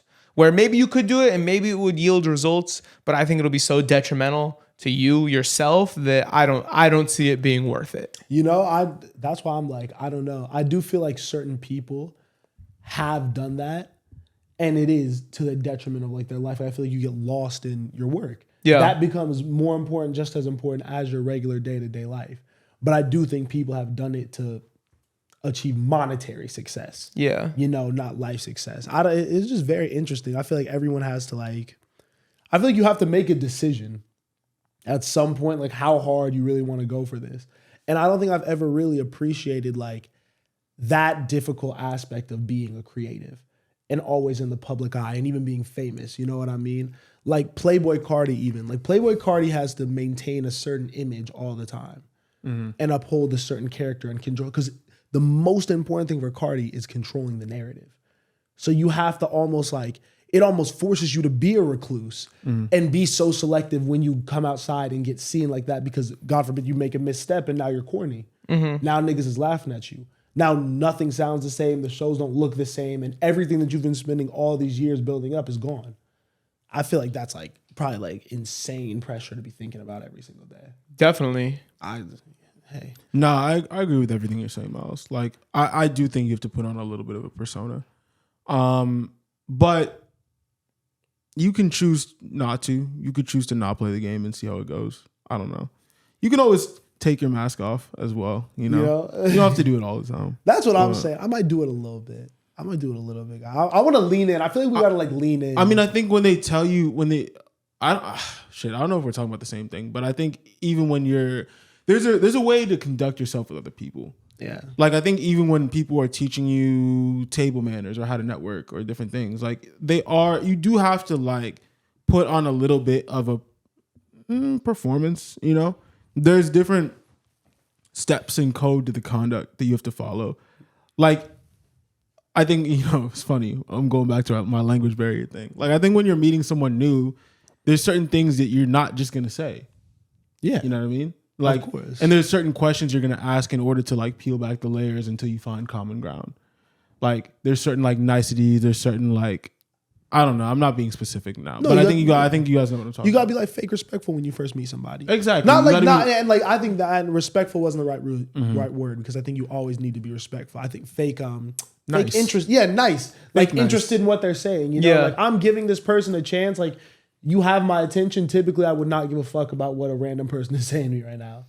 I think the best way to succeed is to play to your strengths, always. And I think for a lot of people, it might play to their strengths to have a persona. Like you're talking a lot about creatives.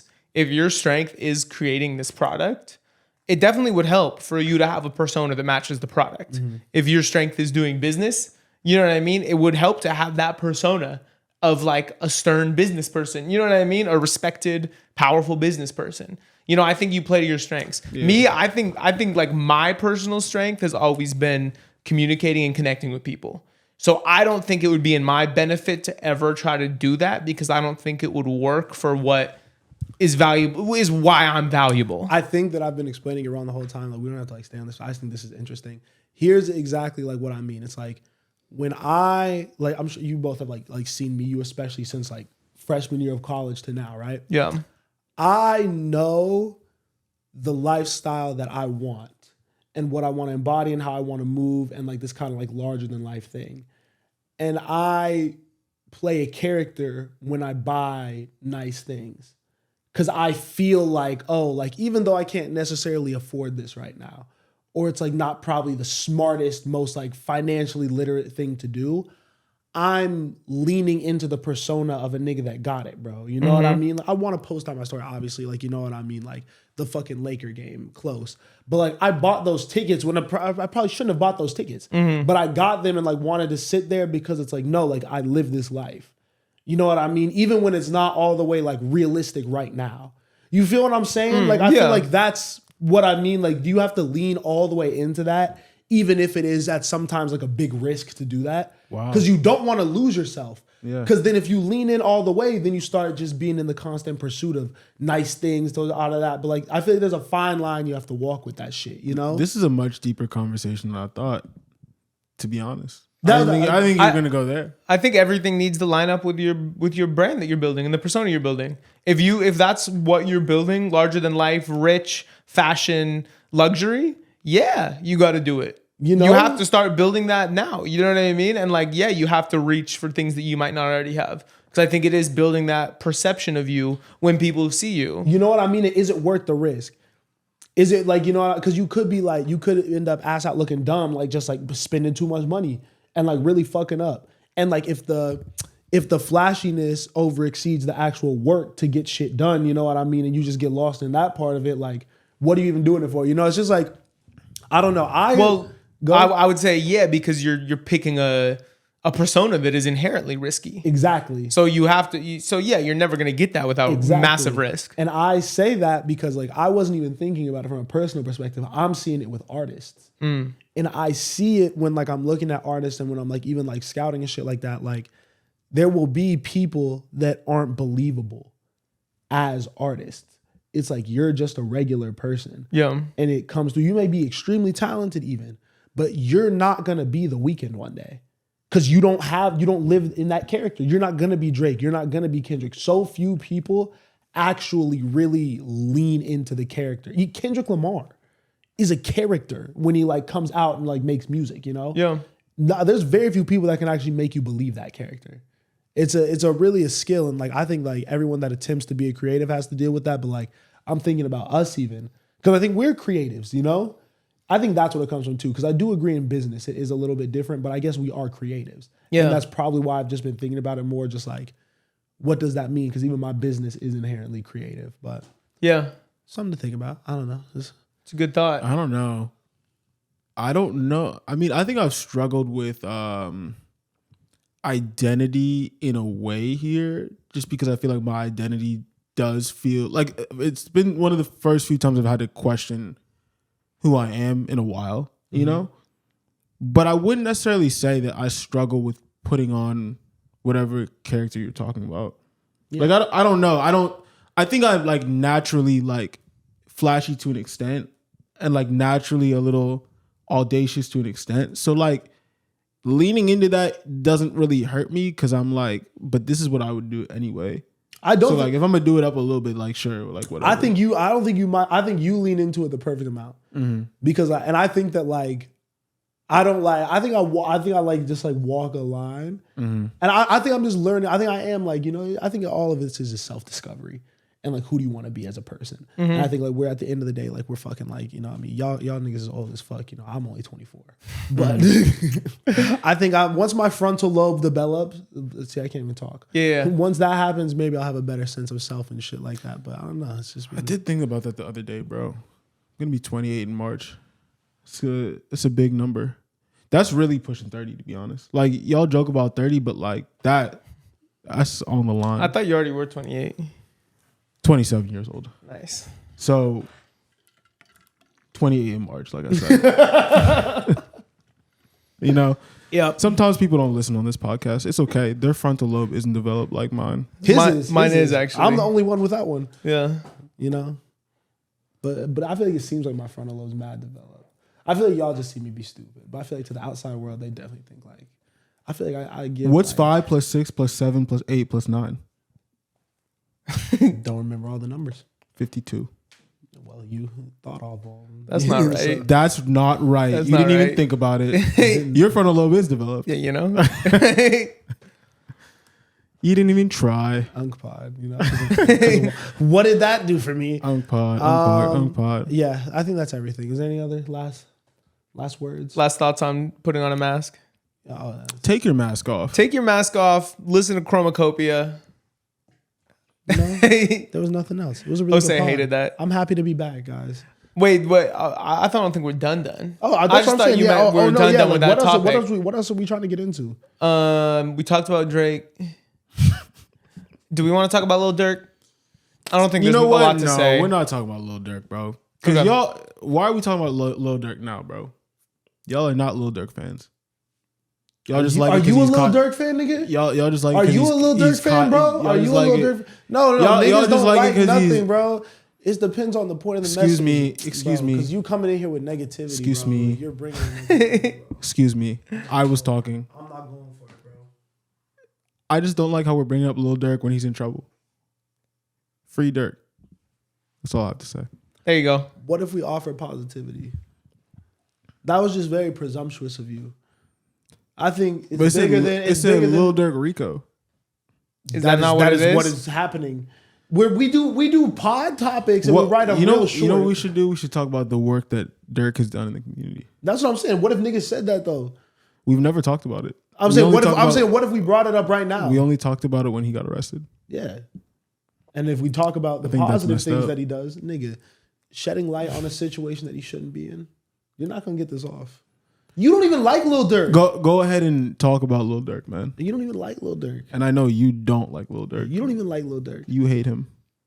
I don't hate Lil Durk at all. Guys. You think he should die? Guys, we don't have to talk about it. We don't have to talk about it. Unless Osei wants to offer some positivity because he's the only fan here. You don't have nothing to say. That shut off. Like, share, comment, subscribe. Tell a friend to tell a friend. Wait. Nigga, what? Are we not going to talk about weekly rotation? We don't have to. Do you want to talk about weekly rotation? He didn't listen to it. Not really. I was honestly gonna come because not gonna lie. You didn't listen to it either? On everything I love. No, like I was gonna be just negative with it. You didn't like it? No, it's not that I didn't like it. You didn't listen to it? Sugar Honey Iced Tea. What? I've been meaning to put that on there for so long, bro. So why are you mad that I did? Cause I'm sure I played it for It's you. not a competition. I'm sure I played it for No, you. I ran the whole album. I was running after the Pharrell movie. I was listening to all the Neptunes projects. Remember when I texted Jack this, and I meant to text. I think we had a conversation about this. I said that is what 90% of Tyler's songs are trying to be. I think that's that. You know what I mean? That's I mean, it's Neptune, so I definitely, I'm sure he was heavily influenced by it. That feels like it's like the perfect culmination. Why are you gonna come be negative? Because we both like the same song. I was like, you stole my song. I thought that was like a Miles song. We don't own these music. I claim you don't own anything. That was immature of me. It's super mature. It should be for the betterment of the playlist. I'm disappointed in you. Frontal lobe. Did you listen to the whole playlist? That frontal lobe. I did listen though. I'm proud of you for that. You know he wasn't gonna listen though. Why do we still let him pick songs? Because he picks good songs sometimes. I just defended you. You're not for the team.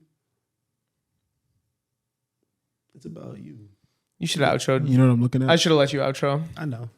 You know what I'm looking at? Like, share, comment, subscribe, tell a friend to tell a friend. Miles' frontal lobe is not developed. No, now he has to do it again. That was it. My bad. That was an undeveloped frontal lobe. Now you have to do it again. I was looking at your frontal lobe. Looking kind of big. That made me uncomfortable. All right. Like, looking kind of large. Shut up, nigga. This is done. Like, share, comment, subscribe, tell a friend, tell a friend. Catch you on the next one. Peace. We chatted. Pod.